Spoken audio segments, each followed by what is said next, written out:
ഞാൻ ഏറ്റവും കൂടുതൽ ബഹളം ഉണ്ടാക്കുന്നത് ഓപ്പോസിറ്റ് ആർട്ടിസ്റ്റ് കറക്റ്റ് ആയില്ലെങ്കിൽ നമ്മൾ ടെൻഷനാവും. അത് ഞാൻ പഠിച്ചത് എൻ്റെ സീനിയേഴ്സിന് കയ്യിൽ നിന്നാണ്.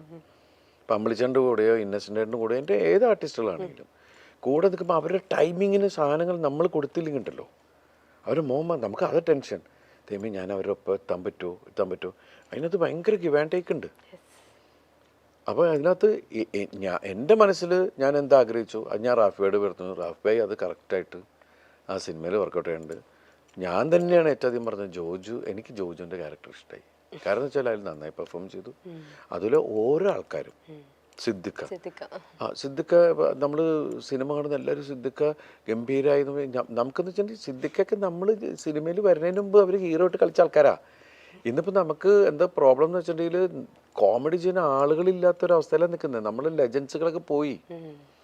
ഇപ്പം നമ്മൾ എന്നിട്ട് ഇക്ക ഇങ്ങനെ ചെയ്യിക്ക എന്നൊക്കെ പറഞ്ഞിട്ട് കഴിയുമ്പോൾ എടാ അത് കുഴപ്പമാകൂടാ അതൊക്കെ ചോദിച്ചിട്ടാണ് പുള്ളി ഇല്ലൊക്കെ. പക്ഷെ തിയേറ്ററിൽ ഇപ്പം ബാലം വക്കീലിലും ഇതുപോലെ തന്നെ സിദ്ദിഖ നീയൊക്കെ കൂടി എന്നെ കോമഡിയാക്കോടാ ചോദിച്ചിട്ട് നമുക്ക് കോമഡിയിൽ അത്ര ടൈമിങ്ങുള്ള ആൾക്കാരാണ് അവരൊക്കെ. അപ്പൊ അവരെയൊക്കെ നമ്മൾ ഉപയോഗിക്കുക എന്നുള്ളതുണ്ടല്ലോ. അങ്ങനെ അതില് കൊച്ചു വേഷം ചെയ്ത ആൾക്കാർ വരെ നന്നാവുക എന്നുള്ളത് ശരിക്കും പറഞ്ഞാൽ ജോണി എന്നെ വെച്ച് അറിയാലോ. CID മൂസ തുടങ്ങിയിട്ടുള്ള ഞങ്ങൾ തമ്മിൽ സിനിമ മീൻസ് ഞാൻ അഭിനയിക്കുന്നതിന് മുമ്പും ജോണി സംവിധായകൻ ആകുന്നതിന് മുമ്പുള്ള ബന്ധം ഞങ്ങളൊക്കെ ഈ കോളേജ് ലൈഫ് എന്ന് പറഞ്ഞ പോലെ ഞങ്ങളുടെ ഒരു ലോകമുണ്ട് കോടമ്പക്കത്ത് അസിസ്റ്റന്റ് ഡയറക്ടറായിട്ട് വർക്ക് ചെയ്യുന്ന സമയത്തൊക്കെ ഉള്ളത്. അപ്പോൾ അവിടെ നിന്നുള്ള യാത്രയാണ് ഞങ്ങളുടെയൊക്കെ ജീവിതം. അപ്പോൾ അവരൊക്കെ നേരെ തറക്കും. ജോണി അതിനുശേഷം ആക്സിഡൻ്റലി എന്ന് പറയാൻ പറ്റൂല, കോവിഡ് കാലഘട്ടത്തിൽ വന്ന ഒരു ആക്ടറാണ് ശരിക്കും പറഞ്ഞത്. എല്ലാം നല്ല പടം വെച്ചാൽ അവന് കിട്ടിയ എല്ലാം നല്ല വേഷങ്ങളാണ്. അതിന് ടൈം കാരണം നന്നായി കൈകാര്യം ചെയ്യുന്നുണ്ട് ജോണി എല്ലാ വേഷങ്ങളും. നമുക്ക് ധൈര്യമായിട്ട് വിളിച്ചിട്ട് ഞാൻ കണ്ടു കഴിഞ്ഞാൽ വിളിച്ചു പറഞ്ഞു നീ അത് കലക്കിയിട്ടാ എന്ന് പറഞ്ഞിട്ട് നമ്മളെല്ലാം ഇങ്ങനെ എൻജോയ്. എന്ത് നല്ലത് ആര് പെർഫോം ചെയ്യണമെന്നുണ്ടെങ്കിലും ഞാൻ നമ്പേഴ്സ് എവിടെയെങ്കിലും തപ്പിയെടുത്തിട്ട് ഞാൻ വിളിച്ച് സംസാരിക്കാറുണ്ട്. കാരണം അത് നമ്മൾ അപ്രിഷ്യേറ്റ് ചെയ്യേണ്ട ഒരു കാര്യമാണ്. നമ്മുടെ കോ ആർട്ടിസ്റ്റുകൾ അതിന് പെർഫോം ചെയ്യുക. അങ്ങനെ ദിലീപേട്ടൻ ഏറ്റവും റീസെൻ്റ് ആയിട്ട് വിളിച്ചിട്ടുള്ളത് ആരായിരിക്കും? ഞാൻ എല്ലാവരും വിളിച്ചപ്പോൾ ഞാൻ ടോവിനെ വിളിച്ചിട്ടായിരുന്നു 2018 കഴിഞ്ഞിട്ട്. അതിൽ ഒരുവിധ ആൾക്കാരെല്ലാം വിളിച്ചിട്ട് ഞാൻ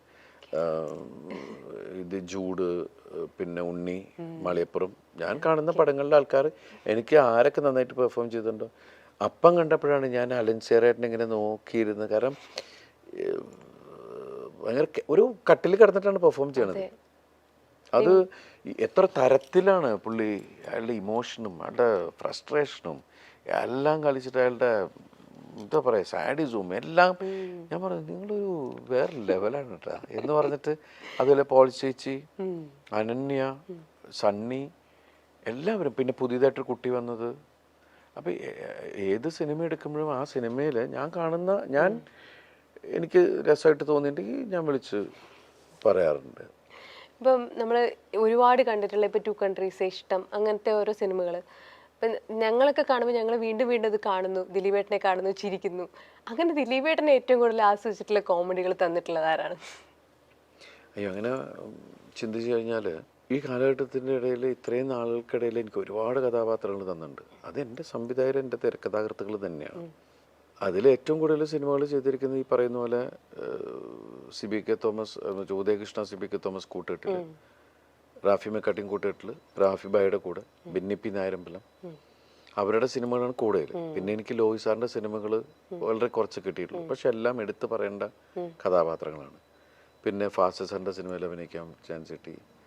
പിന്നെ എനിക്ക് തോന്നുന്നത് നമ്മുടെ ലെജൻസായ സംവിധായകരുടെ സിനിമയിലൊക്കെ അഭിനയിക്കാൻ, എനിക്ക് പ്രിയൻ സാറിൻ്റെ സിനിമയിൽ അഭിനയിക്കാൻ George sir, Kamal sir, Sibi sir തുടങ്ങി അന്നത്തെ ടോപ്പ് ശശിയേട്ടൻ എല്ലാ ആൾക്കാരുടെ കൂടെയും എനിക്ക് തോന്നുന്നു ഹരിഹരൻ സാറിൻ്റെ പടത്തിൽ മാത്രമേ എനിക്ക് ആ ടോപ്പ് ഡയറക്ടേഴ്സിൻ്റെ ഇതിൽ പോകാൻ പറ്റാത്തുള്ളൂ. ബാക്കി ഒരുവിധം ആൾക്കാരുടെ കൂടെയൊക്കെ എനിക്ക് പോകാൻ പറ്റിയിട്ടുണ്ട്. പിന്നെ എൻ്റെ തിരക്കഥാകൃത്തുക്കൾ അവർ ഒരു പ്ലാറ്റ്ഫോം ഉണ്ടാക്കി തന്നാലേ നമുക്ക് കളിക്കാൻ പറ്റുള്ളൂ. എനിക്ക് വേണ്ടിയിട്ട് ഉള്ള കഥാപാത്രങ്ങൾ അവർ സ്റ്റിച്ച് ചെയ്തിട്ടുണ്ട്. അപ്പം ഞാൻ സിനിമയിൽ വരുന്ന സമയത്ത് എനിക്ക് പൊക്കമില്ല, വണ്ണമില്ല എന്ന് ഞാൻ ഏതൊക്കെ ഇൻ്റർവ്യൂവിൽ പറഞ്ഞിട്ടുണ്ട്. പക്ഷേ എനിക്കൊരു 6-6 അടി പൊക്കമൊക്കെ ഉണ്ടായിരുന്നെങ്കിൽ തവിടുകൂടി പിന്നെ പണ്ടേ ഇവിടുന്ന് പോയിട്ട്, കാരണം ഞാൻ ചെയ്ത പല വേഷങ്ങളും എനിക്ക് ചെയ്യാൻ പറ്റില്ലായിരുന്നു. അതെ, ഇപ്പൊ കുഞ്ഞുകൂനനോ കുഞ്ഞുകുനൻ ചാന്തുപൊട്ടോ മായാമോഹിനിയോ അങ്ങനെ പച്ചക്കുതിര, ഇതൊന്നും നമ്മളെ പൊക്കത്തിന്റെ പേര് കാറ്റഗറൈസ് ചെയ്ത് മാറ്റി. എന്ന് വെച്ചാല് അതല്ല, ഒരു നോർമൽ ഇതിൽ നിന്ന് മാറുമ്പോൾ നമ്മള് ഇയാളെന്തേ കാണിക്കണേ എന്നൊക്കെ തോന്നിക്കഴിഞ്ഞാൽ നമ്മള് പക്ഷെ അല്ലാത്തൊരു നോർമലായിട്ട് നമ്മുടെ ഒപ്പത്തിന് ഒരു നോർമൽ ഒരാളാണ് ഞാൻ. അപ്പൊ ആ ഒരു നമ്മൾ കൺമുമ്പിൽ കാണുന്ന കഥാപാത്രങ്ങളിലൂടെയാണ് നമ്മൾ പോയിക്കൊണ്ടിരിക്കുന്നത്. അപ്പൊ ചില സമയത്ത് ആദ്യമൊക്കെ നമുക്ക് സങ്കടം ഉണ്ടായിരുന്നു, ഒരു 6 അടി കിട്ടിയിരുന്നെങ്കിൽ ഞാൻ കലക്കിയാനെ എന്നൊക്കെ. ഒരു കാര്യമില്ല എന്നുള്ളത് പിന്നെ മനസ്സിലായി. പക്ഷെ ഒരുപാട് നല്ല കഥാപാത്രങ്ങൾ അത് കാരണം കഥാകൃത്തുക്കൾക്ക് അവർക്ക് ഉണ്ടാക്കാൻ പറ്റി. അത് എനിക്ക് കിട്ടി, ദൈവാനുഗ്രഹം. നമുക്ക് അടുത്തൊരു സെഗ്മെന്റിലേക്ക് കിടക്കാം. 2 ആൾക്കാരുടെ 2 സിനിമകളിലെ 2 പേരുകൾ വീതം പറയും. അപ്പൊ അതിൽ നിന്ന് ദിലീപേട്ടന്റെ ജീവിതത്തിൽ ഉണ്ടായിട്ടുള്ള എന്തെങ്കിലും ഓർമ്മകളോ മാറ്റങ്ങളോ ഒക്കെ പറയാം. ഒരു മിനിറ്റ്, നേരത്തെ ചോദിച്ചത് ഇതില് സരസമായിട്ടുള്ള കഥാപാത്രങ്ങൾ ഏതാന്നൊക്കെയല്ലേ? ഞാൻ ചെയ്തിട്ടുള്ള 99% കഥാപാത്രങ്ങൾ ഞാൻ എൻജോയ് ചെയ്തിട്ടുള്ളതാണ്. അതുകൊണ്ട് നമ്മൾ ഈ പറയുന്ന പോലെ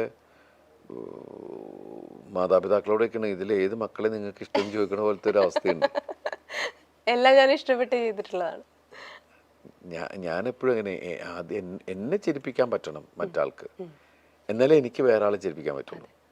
അങ്ങനെയാണ് നമ്മൾ സ്ക്രിപ്റ്റ് വായിക്കുമ്പോൾ നമുക്കൊരു ജഡ്ജ്മെന്റ്. ഇപ്പം ആദ്യമായിട്ട് ആ കഥ വായിക്കുമ്പോൾ ദിലീപായിട്ട് അല്ലെങ്കിൽ ആ ഒരു ക്യാരക്ടറായിട്ട് നമുക്കത് ഒരു വേറെ ആളുടെ വ്യൂ പോയിന്റിൽ നിന്ന് കണ്ട് നമുക്ക് ചിരിക്കാൻ പറ്റുമെങ്കിൽ മാത്രമല്ലേ അത് പ്രേക്ഷകരിലേക്ക് വർക്കാവുള്ളൂ. ഞാൻ എൻ്റെ റൈറ്റർ അല്ലെങ്കിൽ എൻ്റെ ഡയറക്ടർ അതിനെക്കുറിച്ച് സംസാരിക്കുമ്പോൾ, ഞാൻ കഥ കേട്ടിരിക്കുമ്പോൾ തമാശയാണെങ്കിൽ തമാശ ആവണം, ഞാൻ ചിരിക്കണം. ഞാൻ കഥയൊക്കെ ആയിരിക്കണത് എന്നാൽ പിന്നെ ചിരിപ്പിക്കും നിങ്ങളെന്നും പറഞ്ഞിട്ടാണ്. കാരണം എന്താണെന്നറിയോ, ഞാൻ ഇതുമായിട്ട് വരുമ്പോൾ എന്നാൽ പിന്നെ ചിരിപ്പിക്കുന്നു പറഞ്ഞിട്ട് അവരിയ്ക്കണേ ഓഡിയൻസ്. അതെ അതെ തീർച്ചയായിട്ടും. അപ്പൊ എനിക്ക് ചിരിക്കാൻ റെഡി ആയിട്ടാണ് അവർ ചിരിക്കാൻ റെഡി എന്ന് വെച്ചാൽ അതിൽ കാര്യം ഉണ്ടാവണം. ഇപ്പൊ നേരത്തെ തന്നിരുന്ന ഒരു എന്താ പറയാ, നമുക്ക് തന്നിരുന്ന ഒരു എന്താണ് അതിന് കറക്റ്റ് വേർഡ് പറയുന്നത് വെച്ചിട്ടുണ്ടെങ്കിൽ, റിസപ്ഷൻ എന്ന് വെച്ചാല് ഒരു പരിഗണന എന്നൊക്കെ പറയില്ലേ. ഇപ്പൊ എന്തെങ്കിലും തമാശ പറഞ്ഞാലും ആ പോട്ട് ചിരിച്ചു വിട്ടേക്കാം എന്ന് പറഞ്ഞു. പക്ഷെ ഇപ്പൊ എന്ന് വെച്ചിട്ടുണ്ടെങ്കിൽ അതിന്റെ ഇത് കൂടി. കാരണം എന്ന് വെച്ചിട്ടുണ്ടെങ്കിൽ ഉത്തരവാദിത്വം കൂടി എന്ന് വെച്ചിട്ടുണ്ടെങ്കിൽ നമ്മൾ ദൈവമേ ചിരിക്കണേ. കാരണം എന്ന് വെച്ചിട്ടുണ്ടെങ്കിൽ കരയിപ്പിക്കാൻ എളുപ്പാ. നമ്മുടെ പ്രാരബ്ധം പറഞ്ഞാൽ മതി, ചിലപ്പോൾ സങ്കടമായിട്ട് കരയും. ചിരിപ്പിക്കൽ വലിയ പണിയാ. അത് ചിരിപ്പിക്കുന്ന ആരാണെങ്കിലും, ഞാൻ ഭയങ്കരമായിട്ട് ചിരിക്കാൻ ആഗ്രഹിക്കുന്ന ഒരാളാണ്.